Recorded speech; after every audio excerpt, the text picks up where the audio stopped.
नमस्कार, मैं हूं जगविंदर पटियाल। छोटी आवाज के बड़े मंच पर आपका स्वागत है। आप देख रहे हैं एबीपी न्यूज। अब वक्त है पब्लिक इंटरेस्ट का।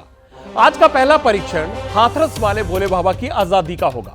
पटियाल सरकार से यह पूछना चाहता है कि भोले बाबा नाम पर एफआईआर दर्ज क्यों नहीं हुई है, क्यों एफआईआर में भोले बाबा का नाम शामिल नहीं किया गया, उसे किसी भी जांच के दायरे में अब तक क्यों नहीं रखा गया, हाथरस के किसी पुलिस या प्रशासनिक अधिकारी पर अब तक एक्शन क्यों नहीं लिया गया। 121 लोग मरे हैं, वो भी भगदड़ में। लापरवाही और बद इंतजामी का इससे बड़ा खूनी उदाहरण कोई हो नहीं सकता। फिर भी सरकार और भोले बाबा साजिश की बात कहकर इसे टाल रहे हैं। इस केस में आज एसआईटी ने जो रिपोर्ट सौंपी है उसमें क्या है? बात बात में दौड़ने वाले बुलडोजर आखिर कहां हैं?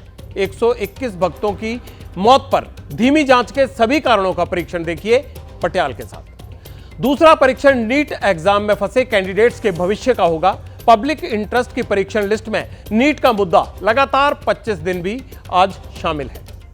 पटियाल आपको यह बताएगा कि सरकार ने रीनीट के मुद्दे पर सुप्रीम कोर्ट में क्या कहा है। कल से नीट एग्जाम की काउंसलिंग होनी थी, लेकिन अब नहीं होगी। नीट पीजी की नई तारीख आ गई है, अब 11 अगस्त को एग्जाम होंगे। तीसरा परीक्षण ग्राहक को धोखा देने वाले विज्ञापन का होगा। Nutrition advocacy in public interest इस नाम की संस्था ने एक रिपोर्ट जारी की है और रिपोर्ट में दावा यह किया गया है कि उसने 50 बड़े विज्ञापन का टेस्ट किया। दावे के मुताबिक हर विज्ञापन कहीं ना कहीं झूठा है, देश में विज्ञापन के लिए बने कानून का उल्लंघन करता है। यह बहुत काम का परीक्षण है। इसे देखने के लिए आप पटियाल के साथ रात 9:45 तक बने रहें। चौथा परीक्षण डेटा पर डरपोक सरकार का होगा। इस महीने सरकार ने जीएसटी की कमाई के आंकड़े जारी नहीं किए। लोग पूछ रहे हैं कि कमाई बताने में सरकार को शर्म क्यों आ रही है? क्या टैक्स की कमाई कोई पाप है? वैसे आंकड़े ना बताने और छिपाने के आरोप सरकार पर लगते आए हैं। पटियाल के साथ सरकार के इस डर का परीक्षण भी आप जरूर देखिए।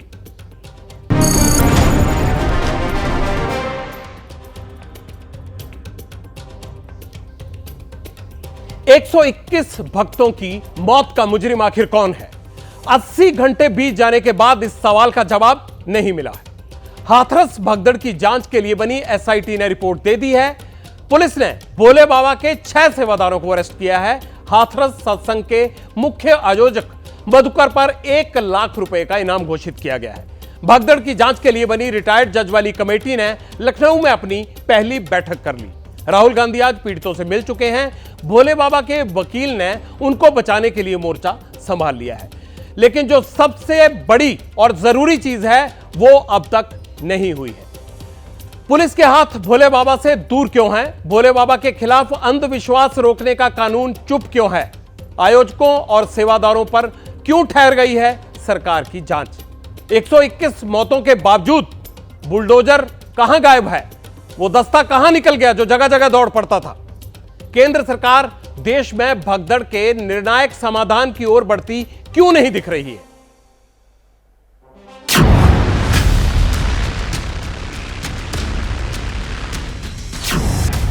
क्या बाबा के बंगले से डरता है सरकारी बुलडोजर?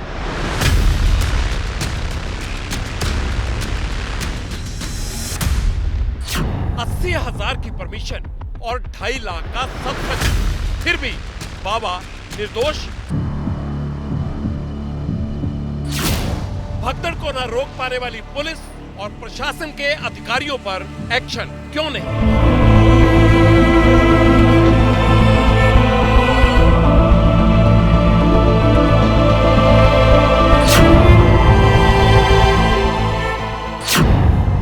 सत्संग में सारा सिस्टम बाबा का, तो गुनहगार केवल आयोजक और सेवादार क्यों?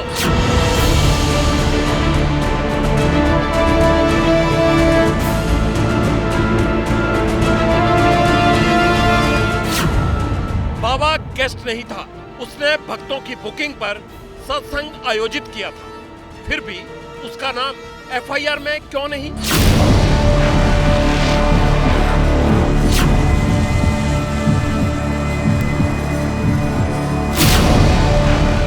121 लोगों की मौत का मुआवजा केवल 2 करोड़ 32 लाख रुपए क्यों है?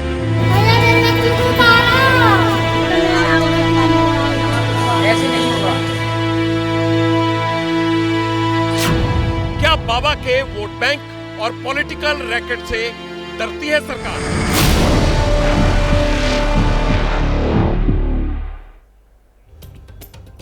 सरकार भोले बाबा पर हाथ नहीं डाल रही, उसके डेरे में घुसने से पुलिस भी बचती है। ये बात यूपी सरकार के कैबिनेट मंत्री भी कहते हैं। हो सकता है सरकार के हाथ कानून ने बांध रखे हो, वो बाबा को पकड़े तो पकड़े कैसे, क्योंकि एफआईआर में नाम तो है नहीं। अब पब्लिक इंटरेस्ट में पटियाला सरकार को ऐसे सबूत देगा जिससे बाबा और उसकी सेना दोनों की जिम्मेदारी तय होगी। आज मैं आपको बाबा की सेना का स्टिंग ऑपरेशन दिखाऊंगा। यह स्टिंग ऑपरेशन साबित करेगा कि सेना भक्तों को डराती थी, उनकी रक्षा नहीं करती थी। बाबा की जिस सेवा के भरोसे प्रशासन बैठा हुआ था, भक्तों की भीड़ को प्रशासन ने छोड़ दिया था, वो सेना केवल शोभा बढ़ाती थी, कोई सिस्टम नहीं चलाती थी, कोई सिस्टम नहीं बनाती थी। इसके बाद आज मैं आपको बाबा की 10 करतूत भी बताऊंगा जो यह साबित कर देंगी कि बाबा भक्तों का इस्तेमाल करता था, वो अवैध और गैर कानूनी काम करता था। 121 मौत की जांच के नाम पर पुलिस ने अब तक 6 लोगों को अरेस्ट किया है। दावा किया गया है कि ये 6 लोग सत्संग आयोजन समिति के सदस्य हैं। इसमें 2 महिलाएं और 4 पुरुष शामिल हैं। मुख्य आरोपी देव प्रकाश मधुकर पर 1 लाख रुपए का इनाम घोषित किया गया है, वो अभी तक फरार है। सरकार ने 121 मृतकों के पीड़ित परिवारों के लिए 2 करोड़ 32 लाख रुपए के मुआवजा राशि का ऐलान किया है। जिले के डीएम खुद मृतकों के घर पर जाएंगे, उनके परिवार को मुआवजे का चेक सौंपेंगे। मुझे पता चला है बहुत सारी चीजें, एक एक करके आपको बतानी है। मुझे यह पता नहीं कि यह सब ढोंग है या फिर वाकई ही सरकार मरहम लगा रही है भगदड़ में मारे गए लोगों के उन जख्मों पर जो उनको परिवार को मिले हैं। हाथरस में जो मंजर मैंने देखा, उसके सामने पुलिस का यह एक्शन मुझे एक नाटक लगता है। 121 लोगों की मौत में इंसाफ करना तो भोले बाबा को पकड़ना होगा। वैसे उनके एक वकील सामने आ गए हैं, वो क्या कह रहे हैं, क्या कर रहे हैं, आपको दिखाऊंगा ये सब। लेकिन पहले बाबा की सेना का स्टिंग ऑपरेशन देखिए। जो सेवादार भाई सेवा कर्म पर जाते रहे हाईवे पर सावधानी पूर्वक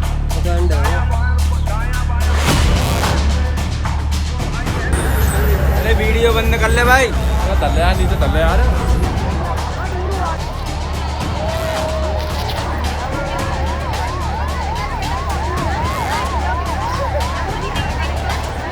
उनके द्वारा खुद ही अपने आप को भीड़ नियंत्रण का प्रयास किया जाता है और किसी प्रकार की पुलिस वहां पर अलाउ नहीं करता है।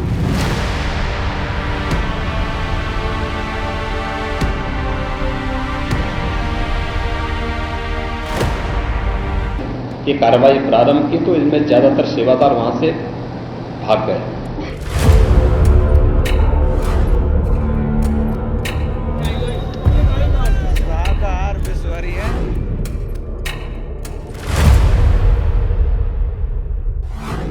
सेवादार थे, वो पुलिस बना रखी है उन्होंने अपनी स्पेशल। इनका जो खुद का फोर्स होता है वो स्वयं जिम्मेदारी लेता है।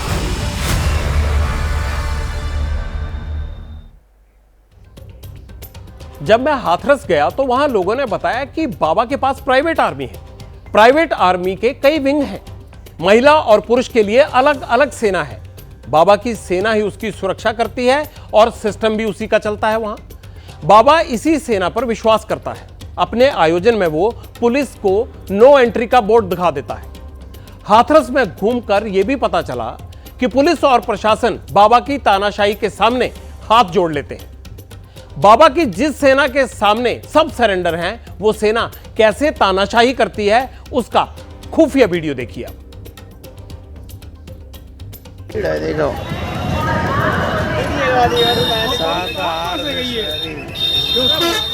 पता नहीं कहाँ से जो पब्लिक आई है। 500 किलोमीटर की आई हुई शाकाहार विश्वरी है। भाई तो बता रहे गीले खेतन में लगाए मैंने बने हुए। फोन बाहर मत करो, एक देख झक्की मिले हैं तुम्हें। ये वीडियो वीडियो रहा है बता, बहुत तगड़ी भीड़ है यार। इनको बोर्ड लगो है क्योंकि नारायण शाकाहारी विश्वरी। हाँ जय है बोले बाबा। तो हद करी है, ये भंडारा चल रहा है यहाँ पे।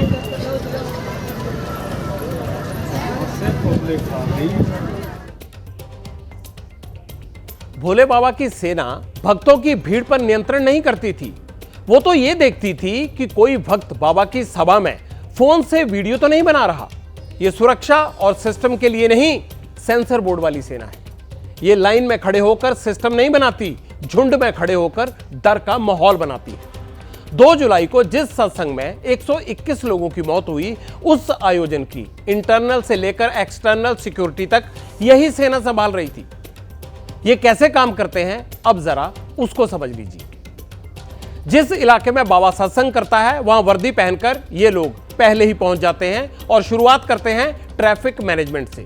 बाबा जिस रूट से आता है, उसे बाबा की आर्मी के जवान ह्यूमन चेन बनाकर सैनिटाइज करते हैं।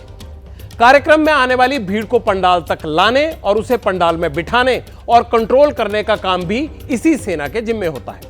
लेकिन हाथरस वाले बाबा के सिक्योरिटी सिस्टम का सबसे ज्यादा जोर 2 बातों पर रहता है। पहला, सत्संग वाली जगह पर बाबा की एंट्री और सेफ एग्जिट। उसके बाद कोई मरे या जिए, इनको कोई मतलब नहीं होता।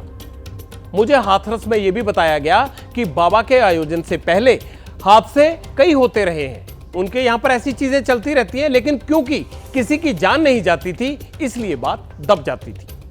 2 जुलाई को यही हुआ। बाबा की सेना सेफ्टी के लिए वहां पर आई और बाबा सेफ्टी से कैसे आएगा और कैसे जाएगा यह तय किया। जो बाबा के रास्ते में आया, उसे इस सेना ने धक्का दिया। यूपी सरकार के मंत्री असीम अरुण ने भी यही बात के संकेत दिए कि सिस्टम देख रहे सेवादारों की भूमिका पर शक होता है। एसडीएम की रिपोर्ट में भी बाबा की सेना पर भीड़ को धकेलने का जिक्र है। इसके बाद भगदड़ और मौतों का सिलसिला शुरू हुआ। बाबा की सेना भक्तों में भय पैदा करती है, वो उनको गाली देती है। सबूतों के लिए खुफिया तरीके से तैयार किए गए इस एक और वीडियो को देखिए आप। अरे वीडियो बंद कर ले भाई। तल्ले यार, नीचे तल्ले यार। ओ भाई फोन बंद करो, फोन बंद। अरे वीडियो बंद कर ले भाई। तल्ले यार, नीचे तल्ले यार। ओ भाई फोन बंद करो, फोन बंद। हाथरस में भोले बाबा के सत्संग वाले दिन 100-200 नहीं, हजारों की संख्या में बाबा की सेना तैनात थी। लेकिन बाबा के जवान का ध्यान भक्तों के पंडाल और तक सुरक्षित पहुंचाने और उन्हें वहां से निकालने से ज्यादा रहता था। और इस बात का वो कम ध्यान रखते थे कि कहीं कोई भी आदमी अगर भीड़ की चपेट में आ जाए तो उसका क्या होगा। उनका ज्यादा ध्यान किस चीज पर रहता था कि कहीं कोई पंडाल में मोबाइल से कुछ रिकॉर्ड तो नहीं कर रहा। हर हाल में भक्तों के कैमरे बंद रहें, इसके लिए बाबा की सिक्योरिटी भक्तों से बदसलूकी करने में भी पीछे नहीं हटती थी। अब पटियाल आपको इस सेना के बारे में एक और खास जानकारी देगा। 2 जुलाई को हाथरस के फुलरई गांव में बाबा का जो सत्संग हुआ था, उसमें बाबा के 8000 कमांडो और सेवादार तैनात किए गए थे। सत्संग से पहले ही वहां पर जो पुलिस पहुंची थी, उनके साथ सेवादारों की बहस हो गई। पुलिस ने बाबा के आने जाने के रूट को ब्लॉक कर रखा था, लेकिन बाबा के कमांडोज ने पुलिस को जबरन पीछे हटा दिया और खुद आगे आकर बाबा के रूट की सुरक्षा की जिम्मेदारी संभाल ली। भगदड़ से पहले बाबा के सेवादार सबसे आगे खड़े थे, लेकिन बाबा की चरण धूलि के लिए उमड़ी हुई भीड़ को कंट्रोल करने की बजाय सेवादार और कमांडोज सिर्फ इस बात पर नजर रख रहे थे कि कहीं कोई अपने मोबाइल कैमरे से लाखों लोगों की भीड़ की तस्वीरें तो नहीं कैद कर रहा, क्योंकि बाबा को सत्संग के लिए सिर्फ 80,000 लोगों को जुटाने की परमिशन थी, जबकि भीड़ लाखों में थी।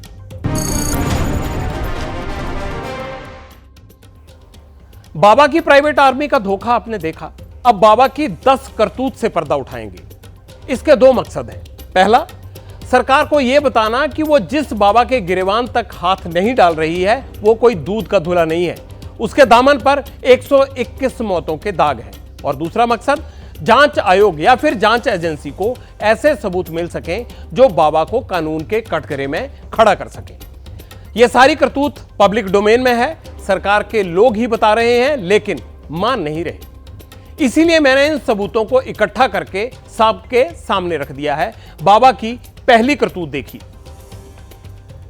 सेवादार थे जिन्होंने भीड़ को वहां रोकने का प्रयास किया, जो वहां मौके से भाग गए, जिन्होंने पुलिस प्रशासन को सहयोग करने में किसी प्रकार की मदद नहीं की, उन लोगों का रोल डिसाइड करते हुए हम आगे प्रोसीड कर रहे हैं। अपनी टीम भी है जो सेवादारों के रूप में अपनी सारी व्यवस्था देखती है, और लोगों का तो यह भी है कि जो अंदर के कार्यक्रम होते हैं उसमें शायद पुलिस को भी एंट्री नहीं होने देते, बाहर से आप करिए, वैसे इस तरह की रहती हैं। कार्यक्रम बड़े बड़े इनके होते रहते हैं और काफ़ी बड़ी संख्या में भीड़ इनके कार्यक्रम में रहती है। अब बाबा की करतूत नंबर 2। बाबा लैंड ग्रैबर है। वो धर्म के नाम पर जमीन पर कब्जा कर लेता है। ऐसे आरोप कई दागी बाबाओं पर लग चुके हैं। अलवर जिले के खड़ेली गांव में भोले बाबा का आश्रम है। 15 साल पहले बाबा ने खड़ेली आश्रम के लिए 2 बीघा जमीन खरीदी। ये जमीन अमरचंद नाम के शख्स से खरीदी गई थी। बाबा ने जैसे ही आश्रम बनाया, अगल बगल की जमीन पर कब्जा कर लिया। यह दावा अमरचंद ने खुद किया है, और केवल अकेला अमरचंद नहीं, खड़ेली के और कई बाशिंदे भी ये आरोप लगाते हैं। खेड़ी में भोले बाबा के आश्रम का ये बाहरी हिस्सा और जमीन बेचने वाले अमरचंद जाटव का कहना है कि ये जो बाउंड्री है, इसके पीछे की जमीन उनके परिवार ने बेची थी। अमरचंद जी, ये जमीन जो है, ये कितनी जमीन है? ये 3 बिस्वा है करीब। 3 बिस्वा मतलब 500 गज के करीब। हाँ, है ना? तो ये नहीं बेची आपने? ये नहीं बेची। तो ये क्या है, कब से कब्जा है? ये तो शुरू में इनने कब्जा कर लिया, जो के पारेंगे कूटेंगे बाकी तो ये तो ये हमारी है। की बात पीछे कोई पापान की मेहनत नहीं बेची। तो ये तो सड़क की जमीन है। हाँ, सड़क की जमीन। हाँ। ये जमीन देने के बाद ये आश्रम कब बनना शुरू हुआ? बेची कब थी आपने? ये बेची शायद 2007 के बाद। 7 हाँ के बाद फिर आश्रम बनने लगा। हाँ। तो अब कोई डिस्प्यूट है क्या इस जमीन में? आगे की जमीन है जो मेरी को कब्जे पे। कहाँ तक है आपने जो जमीन? बाउंड्री से आगे आगे की मेरी बाकी की जमीन है जो अवैध कायदा कर रखा है इनने। ये आप कह रहे हैं कि ये गेट और दीवार जो है, इससे आगे की जमीन है। हाँ, यहाँ तक बेची पापा जो करे, मैंने ये आगे से जमीन कब्जा की। ये आगे किसकी बेची? बाड़वा की मेरी है अपनी। ये नहीं बेची? ये नहीं। तो ये इन्होंने कब्जा कर लिया। बाबा पर सिर्फ जमीन कब्जे के ही आरोप नहीं है। भोले बाबा का आश्रम बिजली भी चोरी करता है। खड़ेली आश्रम में बाबा ने स्पेशल रूम बना रखे हैं जो एसी और दूसरी सुविधाओं से लैस हैं।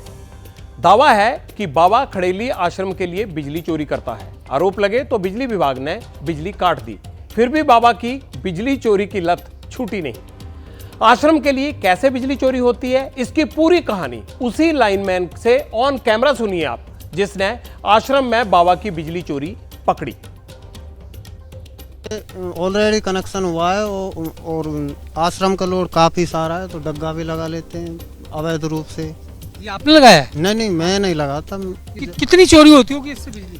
बिजली चोरी होती है, इस चीज का तो इनको पता है कितना लोड। बिजली विभाग से हो? हाँ जी। तो आपने कभी ध्यान नहीं दिया? यहाँ ध्यान दिया है, कई बार गाड़ी आई है, कई बार। हाँ, 20,000 भी फिर लगा दिया। पिछली बार काफी बिल आता था, 15 से 20,000 रुपये हर मंथ। अब इतना नहीं आता, अब 1,000, 800, 700 इतना। ये बिजली चोरी होगी तो कहाँ से आएगा? तभी तो नहीं आता है। तो अब आप इसको कब कटवाओगे? अब इसको जैसे हमारे कहने से तो हटाते नहीं, हम उच्च अधिकारी को ही इन्फॉर्म कर सकते। ये शिकायत करोगे आप? शिकायत कई बार कर दी, लिखित में भी दे दी। नहीं, वो अधिकारी आते हैं और अधिकारी भी ध्यान नहीं देते हैं। जो कहाँ बैठे हैं अधिकारी? खेलने में बैठते हैं।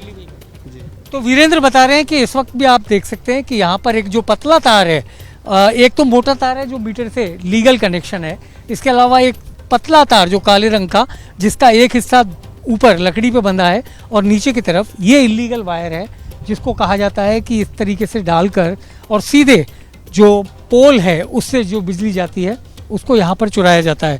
तो कुल मिलाकर अतिक्रमण भी है, बिजली चोरी भी है, और ये सब कुछ चल रहा है भोले बाबा के आश्रम में। अब सुनिए बाबा की चौथी करतूत। बाबा के सुरक्षा दस्ते में एक सेंसर बोर्ड है जो बाबा के वीडियो बनाने से रोकता है। बाबा की सभा में वीडियो बनाने पर मनाही है। वीडियो बनाते हुए कोई पकड़ा जाए तो उसके साथ गलत व्यवहार किया जाता है। बाबा को वीडियो से डर क्यों लगता है? वो क्या छिपाना चाहता है? ये बात पुलिस को अपने जांच के दायरे में जरूर लानी चाहिए। यहीं पर इसी जगह से बाबा ने बतौर खुद को आध्यात्मिक गुरु घोषित करके अपने भक्तों की फौज यहाँ से फैलाना शुरू किया, और धाम भी बना, उसके बाद चैरिटेबल ट्रस्ट भी बना। और आप देखिए, ये एक यहाँ से लेकर के और उस छोर तक एक लंबा पूरा एरिया है जो कि जो कि बाबा ने आश्रम के तौर पर इस्तेमाल करता है यहाँ पर, और दूर दूर से यहाँ पर भक्त आते हैं। और खास बात यह है कि यहाँ पर जो सबसे अहम है वो हमने ध्यान दिया कि सब कुछ पूरा कंट्रोल यहाँ बाबा का खुद का कंट्रोल है। कुछ ही दूर आगे हम बढ़ते हैं तो यहाँ पर एक हमको चौकी दिखाई पड़ती है। ये जो चौकी है, यहाँ पर बाबा के इस चौकी पर जो सेवादार हैं वही यहाँ पर सुरक्षा करते हैं, वही यहाँ पर सारी व्यवस्था करते हैं।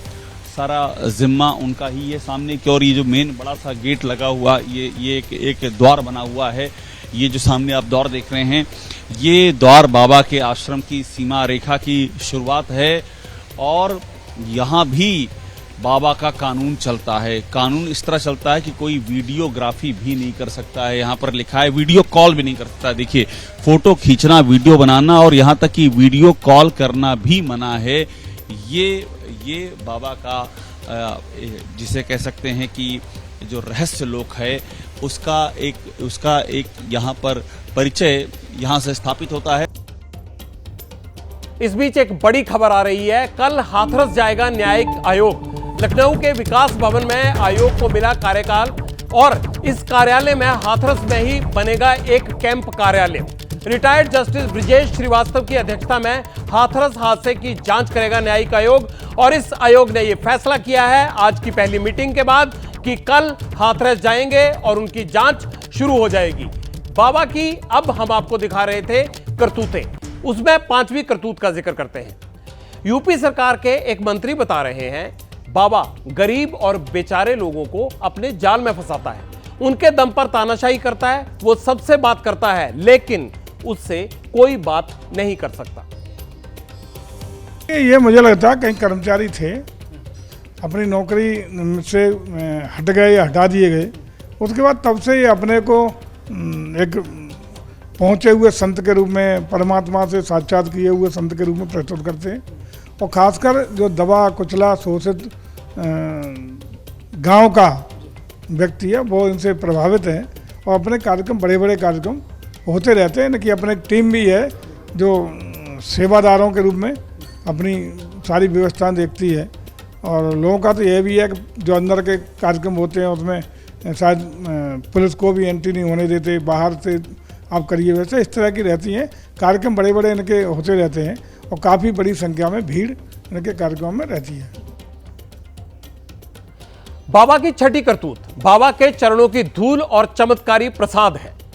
हाथरस में 121 लोगों की मौत चरणों की धूल बटोरने के चक्कर में ही हुई। इसके अलावा बाबा के आश्रम के प्रसाद के बारे में भी चमत्कार का झूठ फैलाया जाता है। भोले बाबा के आश्रम में एक अमृत प्रसाद दिया जाता है, वो हम तस्वीर आपको दिखा रहे हैं। इसे अमृत प्रसाद बोलते हैं।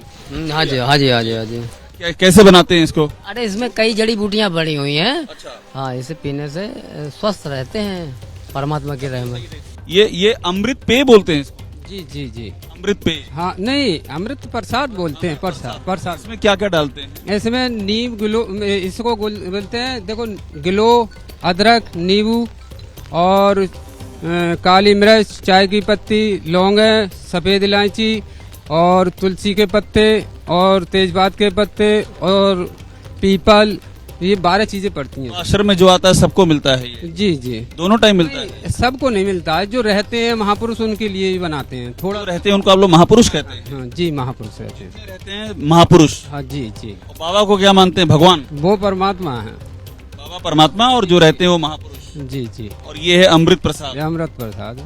कब से आप आ रहे हैं यहाँ पर? हम काफी समय से रह रहे हैं।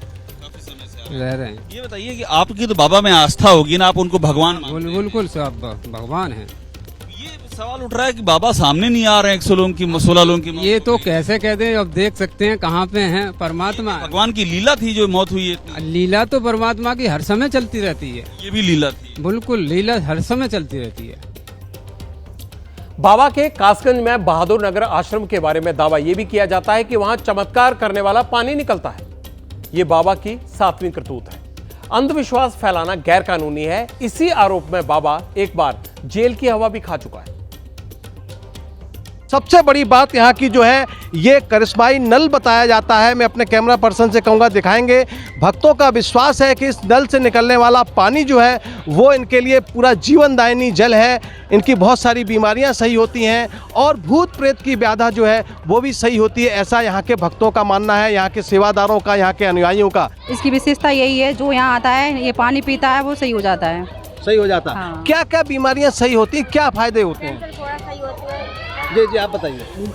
अपनी अपनी बीमारियां हैं, जिसको जो बीमारी है आस्था लेके आता है वो ठीक होता है। अच्छा, आपको क्या बीमारी थी, क्या कुछ फायदा हुआ? देखो मुझे स्टोन थे, मैंने काफ़ी दवाई ली, फतेहगढ़, फरकाबाद, हर जगह दिखाया लेकिन नहीं निकले। यहाँ का पानी पिया मैंने, मेरे स्टोन बाहर हो गए। और मेरी मम्मी काफ़ी बीमार रहती थी, उनकी भी बहुत दवाई चली लेकिन मेरी मम्मी अब सही हैं। साहब मैंने आज तक दवाई नहीं ली है 15-16 साल से। ठीक है, अपने नल का पानी पीते हैं और इससे ही नहा जाते हैं, बिल्कुल सही हो जाते हैं। बढ़िया है, जो आस्था लेके परमात्मा का नाम लेके पीता है कष्ट दूर हो जाते हैं। अंधे कोढ़ी सब सही होते हैं, यहाँ से नहा लेते हैं तो अंधे कोढ़ी सब सही हो जाते हैं। हाँ। जो लोग पीते हैं वो उनको लाभ होता है, वो तो वही जानते हैं। हम तो पानी समझ के पीते हैं और जो लोग जल के पास श्रद्धा है उनकी बीमारी समाप्त होती है, वही जानते हैं। बाबा की 8वीं करतूत है ब्रह्म शस्त्र सेना। इसका हर मोहरा खुद को महापुरुष कहता है और भोले बाबा को परमात्मा। ये लोग बाबा के सेवादार हैं, बाबा के सेवादार। और ये इनकी जो वेशभूषा है वो सब एक विशेष वेशभूषा में है, बाबा के सेवादार। और यहाँ पर देखिए लिखा है साकार विश्वहरि, ये बाबा का नाम लिखा हुआ है। और यहाँ पर बाबा के सेवादार। आप लोग इसी ड्रेस में रहते हैं हमेशा? इसी ड्रेस में रहते हैं। इसी ड्रेस में इसी में रहते हैं। कब से आप यहाँ पर हैं? यहाँ पर हम सन 2017 से हैं। बाबा के निवास स्थान पे तब से आप तैनात हैं? यहीं पर तैनात है। अच्छा, क्या नाम है आपका? हमारा नाम दिनेश है। दिनेश है। तो ये ड्रेस किसने दिया है? बाबा ने ही? ये परमात्मा की सी ओर से मिला। आप भी परमात्मा कहते हैं? जी। कितने सेवादार हैं बाबा के कुल यहाँ पर? सेवादार यहाँ पर होंगे कभी 30-40 सेवादार। आप लोगों की ड्यूटी क्या रहती है? हमारी ड्यूटी यहीं पर रहती है बस। बाबा का जो निवास है। कितने बजे सुबह उठ जाते हैं आप लोग? सुबह हम उठते हैं 4 बजे। और कब तक ड्यूटी रहती है फिर? 4 घंटे की रहती है। 4 घंटे की, फिर चेंज होती रहती है? 8 बजे से 12 बजे तक। आपको ट्रेनिंग वेनिंग दी गई है यहाँ? ये सब जो आप पहने हैं, क्या क्या ट्रेनिंग दी गई है? बताते हैं, मान लो वे लोग कोई आए तो पे सुरक्षिता से देखभाल रखना और वो करना। जो आता है उससे पूछताछ करते हैं? हाँ, थोड़ी बहुत पूछताछ करते हैं। वैसे कोई आता नहीं है, वैसा आदमी कोई नहीं आता, सब परमात्मा ही वही आते हैं। बाबा कब आते हैं जिनको आप परमात्मा कहते हैं, वो कब आते हैं यहाँ पर? वो यहाँ अभी कभी नहीं आए। काफी टाइम हो गया, कभी नहीं आए। काफी टाइम हो गया ही नहीं है। और आप लोग यहाँ ड्यूटी करते रहते हैं? हाँ। क्या मिलती है आपको? कुछ तनख्वाह वंख्वाह मिलती है? नहीं, निःशुल्क निस्वार्थ सेवा कर्म किया जाता है नारायण सागर परमात्मा की। कोई तनख्वाह नहीं मिलती है? नहीं, हम स्वार्थ के लिए कर्म नहीं करते हैं। बाबा की 9वीं करतूत है बाबा का पर्ची सिस्टम। पर्ची सिस्टम चलता है, पर्ची से नाम लिख के देते हैं जिससे बात करनी होती है। कैसे? हाँ, पर्ची लिखती है। तो ये कौन तय करता है कि ये आदमी बात करेगा? इन्होंने पर्ची दी, भैया लो ये बात ले जाओ, अपने प्रवचन बताऊंगा, बस ये देते हैं। भजन करूंगा, क्या करूंगा, और कोई बात नहीं करती। आप कितने कार्यक्रम इनके अब तक सेवादार के तौर पर अटेंड कर चुके हैं? हाँ, 5-6 साल तो यही रहूँ मैं। अच्छा, इनको फॉलो करने वालों में ज्यादा महिलाएं क्यों होती हैं? महिलाएं नहीं मानती आदमी की बात। महिलाएं आदमी की बात नहीं मानती। आदमी कह रहा है कि मत जाए, ले बहन नहीं मानती है। अब बाबा की 10वीं करतूत। बाबा बिजनेस मैनेजमेंट में भी गुरु है। धंधा चमकाने का टेंडर सेवादारों को दिया है और दावा है कि सेवादार बाबा के नाम पर मिट्टी को भी सोना बनाकर बेच देते हैं। जितेंद्र बता रहे हैं कि ये पोस्टर्स इस तरीके के बाबा के आश्रम में खरीदे जाते थे। उनके आदमी बेचते थे। बेचते थे। आप लोगों ने खरीदा? हमने खरीदा भी था। एक आदमी 4-4, 5-5 खरीदता था। लॉकेट 10-20 पीस खरीदता था। तो ये लोग जो है वहीं पे उनके आदमी जो है, और कोई नहीं बेच सकता, इनको अलाउ नहीं था। लॉकेट की क्या कीमत थी, पोस्टर की क्या कीमत थी और पेन की क्या कीमत? एक लॉकेट की 20 रुपये थी और जो पेन था उसकी 50 रुपये थी। और इतना बड़ा एक मंदिर था वो 350 रुपये का था। और ये पोस्टर 100 रुपये का है। और क्या क्या बिकता था वहाँ पे? जो भी और भी सामान वगैरह बिकते थे, तस्वीर, पोस्टर, ज़्यादातर यही बिकते थे। अपनी दुकान, अपना सामान, अपना ही धंधा। बाबा की करतूत देख लिया आपने। अब सरकार पर अपडेट देता हूं। हाथरस केस में बनी एसआईटी ने जांच रिपोर्ट योगी सरकार को सौंप दी है। इस रिपोर्ट की कुछ अहम जानकारियां पटियाल को भी पता चली हैं। एसआईटी की रिपोर्ट में क्या कुछ खास है, इसके कुछ बड़े पॉइंट्स आपको बताता हूं। रिपोर्ट का पहला पॉइंट है, हाथरस केस में राजनीतिक साजिश की तरफ इशारा किया गया है। सीएम योगी ने पहले ही दिन भगदड़ को राजनीतिक साजिश बताया था। दूसरा पॉइंट, भगदड़ में हाथरस के कुछ लोकल लीडर्स की भूमिका भी पाई गई है। 50 नेताओं पर एसआईटी की नजर है। तीसरा पॉइंट, मिस मैनेजमेंट में आयोजकों और सेवादारों की भूमिका पाई गई है। चौथा पॉइंट क्या है, हाथरस भगदड़ केस में एसआईटी ने 100 लोगों के बयान दर्ज किए हैं। पांचवा पॉइंट, भोले बाबा के सत्संग में तैनात पुलिस वालों और कुछ अफसरों के रोल पर भी सवाल उठाए गए हैं।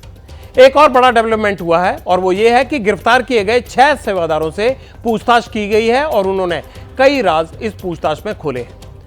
आज देर रात तक कुछ और लोगों की गिरफ्तारी की संभावना भी जताई जा रही है। मैनपुरी और हाथरस के कुछ नेताओं पर शिकंजा कस सकता है।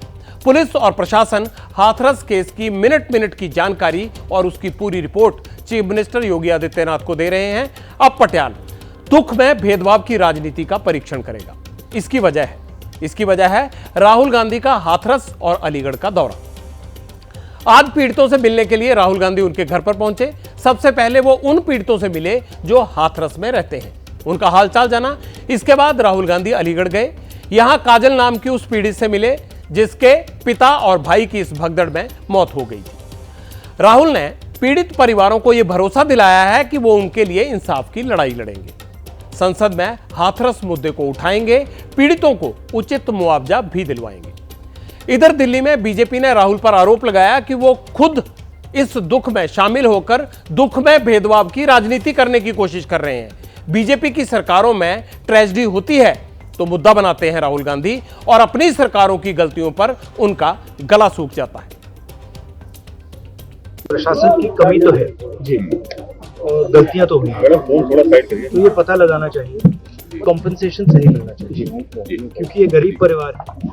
और मैं यूपी के चीफ मिनिस्टर से विनती करता हूँ कि दिल खोल के कॉम्पनसेशन। राहुल गांधी जी जब से नेता प्रतिपक्ष बने हैं तब से वो निरंतर भय और भ्रम की राजनीति कर रहे हैं। हृदय विदारक घटना पे, इस हादसे पर, इस दुर्घटना पर जो राजनीति उन्होंने करने का प्रयास कर रहे हैं वो दुखद राजनीति। उत्तर प्रदेश सरकार पूरी संवेदनशीलता के साथ, पूरी सतर्कता के साथ कार्रवाई भी कर रही है और कठोरता के साथ यह भी सुनिश्चित कर रही है कि इस हादसे के लिए जो भी जिम्मेदार लोग हों उनके ऊपर कार्रवाई की जाए। परंतु मैं राहुल गांधी से पूछना चाहता हूं, आप ही के इंडी गठबंधन में तमिलनाडु में 50 से अधिक लोग जहरीली शराब से उनकी मृत्यु हो गई और उसमें अधिकांशतः एससी समुदाय से थे। आपने वहां जाना तो छोड़िए, एक शब्द भी बोला। मैं कहूंगा राजनैतिक लाभ की गिद्ध दृष्टि से नहीं देखना चाहिए। राजनेताओं को दुख की घड़ी में भेदभाव से बचना चाहिए। गलती अपनी हो या फिर विरोधी की, उसके खिलाफ खड़े होना चाहिए, आवाज उठानी चाहिए। आम आदमी के दुख पर राजनीति का कोई मतलब नहीं।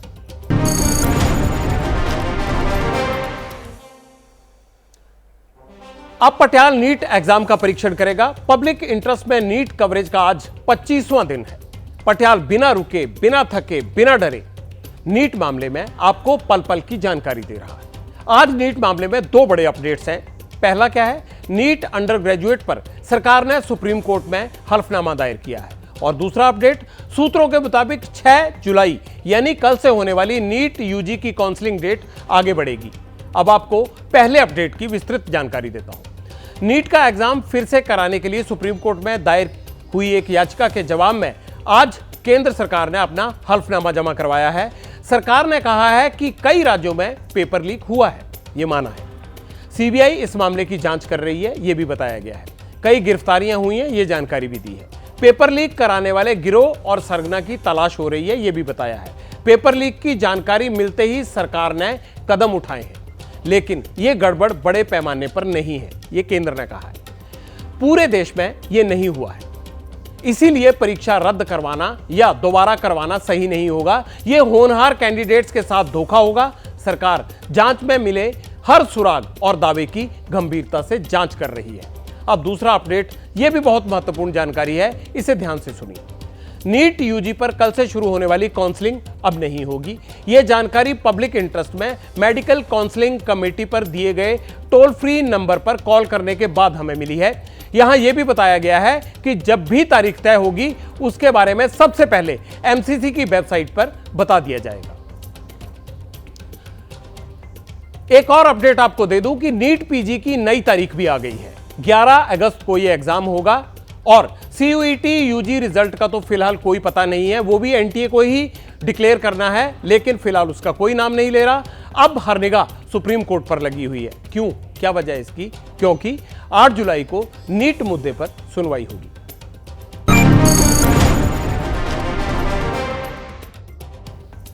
पब्लिक इंटरेस्ट में अब पटियाल भारत सरकार के डेटा वाले डर का परीक्षण करेगा। एक अजीब सी बात का दावा किया जा रहा है और वो दावा यह है कि सरकार जीएसटी से होने वाली ज्यादा कमाई से घबरा गई है, वो इसे जगजाहिर करने से शर्मा रही है।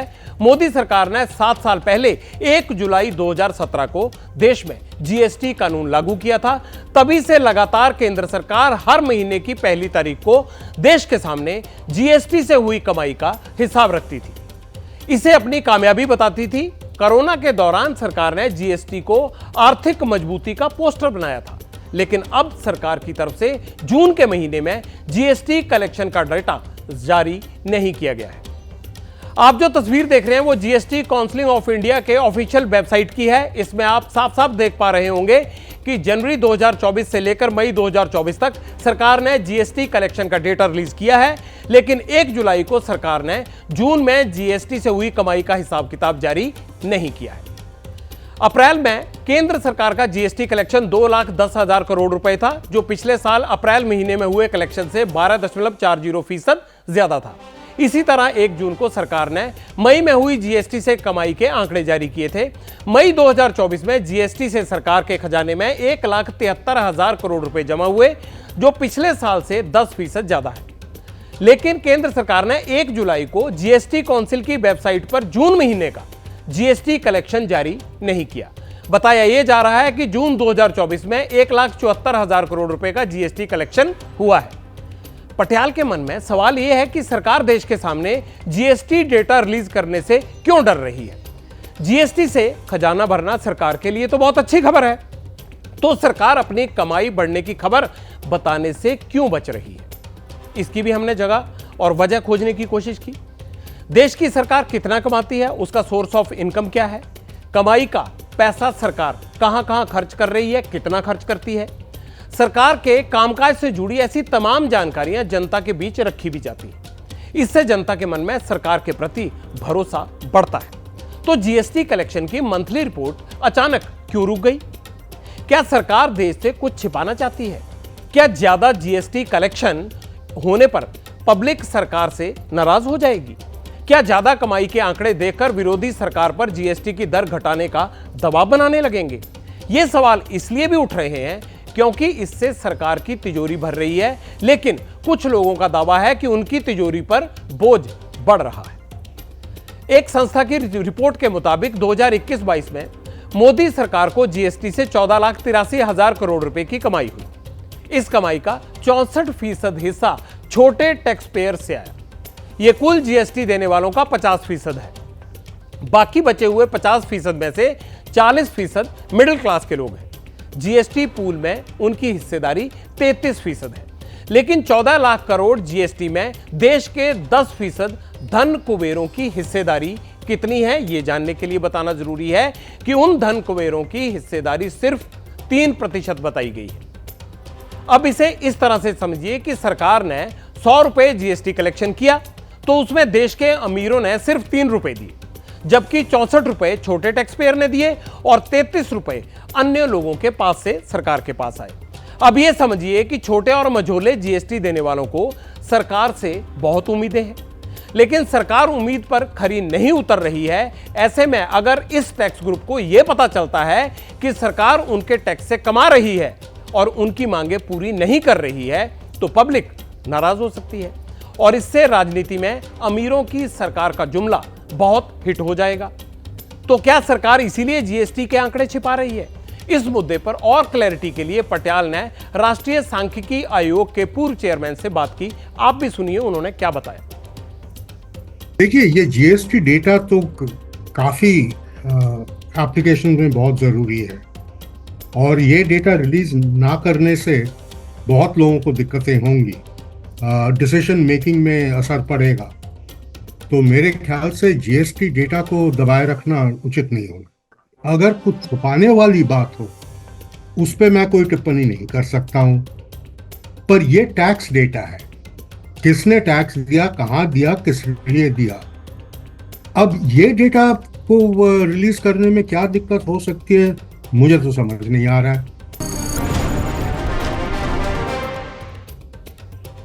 पब्लिक इंटरेस्ट में जो पटियाल कहता है वो देश की संसद भी सुनती है। पटियाल की पुकार पर हुआ है बड़ा सुधार। 25 जून को मैंने संसद के शपथ ग्रहण का परीक्षण किया था। शपथ लेने वालों के धार्मिक और राजनीतिक नारों पर आपत्ति दर्ज की थी। मैंने सवाल उठाया था कि देश संविधान से चलेगा या फिर प्राइवेट पसंद और नापसंद से। पटियाल का मानना है कि जो बात संविधान में लिखी गई है उसमें मिलावट नहीं की जा सकती। शपथ के शब्द और तरीका उसमें लिखा हुआ है तो उसमें घुसपैठ कतई नहीं होनी चाहिए। 18वीं लोकसभा के लिए 24 जून से सांसदों का शपथ ग्रहण शुरू हुआ था। अब पटियाल की पुकार पर संसद का सुधार भी सुन लीजिए। संसद के नियम में किए गए सुधार को 2 पॉइंटों से समझिए।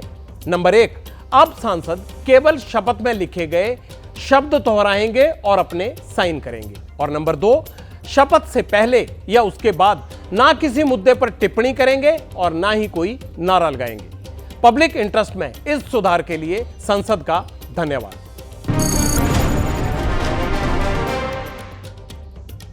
अब पटियाल भ्रामक विज्ञापन का परीक्षण करेगा। आपको पटियाल का एक नारा याद होगा, पहले विश्वास करें फिर इस्तेमाल करें। इसी सीरीज में आज बहुत खास रिपोर्ट आपके लिए लेकर आया हूं। धोखा देने वाले विज्ञापन का दावा nutrition advocacy in public interest नाम की संस्था ने किया है। संस्था का दावा है कि उसने 50 प्रोडक्ट्स की जांच की है। इसके नतीजे 70 पेज की रिपोर्ट में रिकॉर्ड किए गए हैं। रिपोर्ट का दावा यह है कि देश में बड़े बड़े ब्रांड के विज्ञापन गलत जानकारियों से भरे पड़े हैं। गलत और सही का निर्णय उन नियमों के आधार पर किया जाता है जो देश या विदेश में प्रचलित हैं। वैसे अपने देश में विज्ञापन की शुद्धता की गारंटी देने के लिए कोई सरकारी एजेंसी नहीं है। यहां गौर करें कि भ्रामक होने का दावा विज्ञापन के बारे में किया गया है, प्रोडक्ट के बारे में नहीं है। मैं आपको एक बार एक चीजें और कुछ विज्ञापन के बारे में बताना चाहता हूं और उसमें जो दावा किया गया है उसको एक बार फिर से दोहराना चाहता हूं कि दावा विज्ञापन के बारे में है, प्रोडक्ट के बारे में कतई नहीं है। पहला दावा उस कोल्ड ड्रिंक के बारे में किया गया है जिसका विज्ञापन बहुत तूफानी है। इस कोल्ड ड्रिंक का मार्केट 50,000 करोड़ रुपए से ज्यादा का है। कोल्ड ड्रिंक बेचने के लिए कंपनी अखबार से लेकर टीवी तक बड़े बड़े विज्ञापन देती है। विज्ञापन में फ्लाइट टिकट जीतने के लिए कैशबैक के दावे भी किए जाते हैं, लेकिन कंपनी ये नहीं बताती है कि उसके 100 मिलीलीटर के कोल्ड ड्रिंक में कुल 10.4 ग्राम शुगर होती है। विज्ञापन में आपकी सेहत से जुड़ी महत्वपूर्ण जानकारी छिपा ली जाती है। दूसरा दावा डेयरी प्रोडक्ट्स के विज्ञापन पर है। देश में दूध और दूध से बने प्रोडक्ट बेचने वाली एक बड़ी कंपनी है। देश के 66% बाजार पर इस कंपनी का कब्जा है। विज्ञापन में ममता जैसी शुद्धता और मां जैसी ममता का दावा करती है, लेकिन इस कंपनी की 100 ग्राम आइसक्रीम में 15.5 ग्राम एडेड शुगर और 10.2 ग्राम फैट होता है, पर कंपनी अपने विज्ञापन में यह बात नहीं बताती। इस कंपनी की 100 ml छाछ में 1.2 ग्राम फैट और 263.1 मिलीग्राम सोडियम होता है। रिपोर्ट में तीसरा दावा चिप्स के बारे में किया गया है। देश का बड़ा हिस्सा इस चिप्स को खाता है। उसका विज्ञापन बड़े क्रिकेटर भी करते हैं। ये कंपनी कई तरह के फ्लेवर्स के चिप्स बनाती है। विज्ञापन पर पैसा पानी की तरह बहाया जाता है, लेकिन कंपनी ये नहीं बताती है कि उसके 100 ग्राम चिप्स में 33.1 ग्राम फैट है और 443 मिलीग्राम सोडियम होता है। रिपोर्ट में चौथा दावा नामी बिस्किट विज्ञापन पर किया गया है। रिपोर्ट कहती है कि बिस्किट खाने पर स्पेस पहुंचने का दावा किया जाता है विज्ञापन में, लेकिन अपने विज्ञापन में यह जानकारी छिपाई जाती है कंपनी की तरफ से कि 100 ग्राम बिस्किट में 38.8 ग्राम एडेड शुगर है, 19.6 ग्राम फैट और 420 mg सोडियम होता है उसमें। इसके बारे में जानकारी नहीं दी जाती। रिपोर्ट में पांचवा दावा टमाटर से बनने वाले केचप के विज्ञापन पर है। किसान खेत में काम करता है, टमाटर उगाता है, कंपनी उसका केचप बनाती है। उसके विज्ञापन में किसान की तस्वीर भी लगाई जाती है। फ्रेश होने का दावा किया जाता है, लेकिन यह जानकारी छिपाई जाती है कि उसके 100 ग्राम केचप में कुल 29.2 ग्राम शुगर होता है, जिसमें 26 ग्राम एडेड शुगर है, 948 mg सोडियम होता है। अब आप सोच रहे होंगे कि मैंने आपको ये तो बता दिया कि किस प्रोडक्ट में कितना शुगर और कितना फैट है, लेकिन ये नहीं बताया कि आखिर इन प्रोडक्ट्स में शुगर की मात्रा कितनी होनी चाहिए। चलिए वो भी बताता हूं। सरकार की डाइटरी गाइडलाइंस के मुताबिक 100 ग्राम लिक्विड प्रोडक्ट में 70 ग्राम कैलोरी, 175 मिलीग्राम साल्ट, 2 ग्राम एडिड शुगर और 1.5 ग्राम एडिड फैट होना चाहिए। वहीं 100 ग्राम सॉलिड प्रोडक्ट में 625 मिलीग्राम सॉल्ट, 3 ग्राम एडिड शुगर और 4.2 ग्राम एडिड फैट होना चाहिए। हालांकि कंपनियां प्रोडक्ट पर यह जानकारी लिखती हैं, लेकिन सवाल यह है कि विज्ञापन में यह जानकारी क्यों नहीं होती। नहीं, हमने नहीं कंपनियों से पूछा, हमने ऐसा कभी किया नहीं। आगे भी हम अपना काम जो है वो सरकार को याद कराना है, तो हम सरकार को याद कराएंगे। उनको लिखा भी है हमने ऑलरेडी और रिपोर्ट भी भेजेंगे। तो सरकार का ही काम है रेगुलेशन को बनाना। तैयार इस तरह करी जाती है कि जैसे हम मानते हैं कि क्योंकि बीमारियां बढ़ रही हैं, जैसे मोटापा या डायबिटीज़, 4 में से 1 इंसान अडल्ट है वो हिंदुस्तान में ओबेसिटी या डायबिटीज़ से सफ़र कर रहा है या प्री डायबिटीज़ से। वो इसलिए बढ़ रहा है कि जो अल्ट्रा प्रोसेस, जो इंडस्ट्रियल प्रोडक्ट, फूड प्रोडक्ट हैं, चाहे वो लिक्विड हैं चाहे सॉलिड हैं, उनका खान बढ़ रहा है, खान पान बढ़ रहा है। वो बढ़ क्यों रहा है? वो इसलिए बढ़ रहा है कि उनकी एडवर्टाइजमेंट बहुत होती है। अब वो एक साइकिल है, आप खाने लग जाते हैं, आप खाते रहते हैं आप, क्योंकि वो थोड़े एडिक्टिव भी होते हैं पदार्थ, तो इसलिए वो उसको कहीं ना कहीं रोक लगाना ज़रूरी है। इसलिए हमने रिपोर्ट बनाई है। ध्यान रखिए, अपनी सेहत का ख्याल रखिए, बिना सोचे समझे, बिना पढ़े कुछ भी ना खाएं पिएं, इससे आपकी सेहत बिगड़ सकती है। वैसे ये सब याद दिलाने के लिए मैं तो हूं। आरजेडी के अध्यक्ष लालू प्रसाद यादव ने आज अपने उत्तराधिकारी का ऐलान कर दिया है। उनके राजनीतिक उत्तराधिकारी होंगे तेजस्वी यादव। लालू ने आज ये दावा किया है कि अगस्त के महीने में केंद्र की मोदी सरकार गिर जाएगी, देश में दूसरे गठबंधन की सरकार बनेगी। सैंपल रजिस्ट्रेशन सिस्टम यानी SRS ने एक सर्वे में बताया है कि महिलाएं अब पुरुषों की तुलना में ज्यादा जीवित रहेंगी। साल 2016 से 2020 तक महिलाओं की औसत उम्र 71.4 साल और पुरुषों की उम्र 68.6 साल हो गई है। मतलब 1970 में पुरुषों की उम्र महिलाओं से 1.5 साल ज्यादा थी, जो साल 2016 में और 2020 के बीच में करीब 3 साल तक घट गई है। पब्लिक इंटरेस्ट में आज इतना ही। फिर होगी आपसे सोमवार को मुलाकात, लेकिन एबीपी न्यूज पर खबरों का सिलसिला जारी है। आप अपना ख्याल रखिए। शुभ रात्रि।